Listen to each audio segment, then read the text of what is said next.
कृष्ण सगळ्यांना सुप्रभात. तर आता शुभ दिवस बघा ना किती सुंदर आहे की आज श्रावण सोमवार आणि पोळा हे दोघं एकत्र झाले आहे.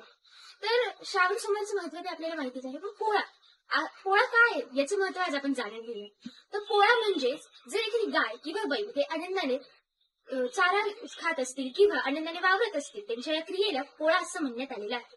मग आता पोळा हा सणामागे एक छोटीशी कथा आहे ती आपण जाणून घेऊया. ही कथा भगवान शंकर स्वतः सांगतात. तर पोळा आपण का साजरा करतो? पहिली गोष्ट म्हणजे जेव्हा भगवान शंकरांना अंधकासूर यांच्याशी युद्ध करण्यास बोलवण्यात आले, तेव्हा ते नंदीवर स्वार होते. नंदीवर स्वार होते तर ते युद्ध लढायला गेले. युद्ध लढताना अंधकासूर हा सतत नंदीवर प्रहार करत होता. पण नंदी इतका पीडादायक झालेला होता, इतका जखमा त्याला झालेला होता, पण तो खाली बसलाही नाही. तो शेवटपर्यंत ते युद्ध लढत राहिला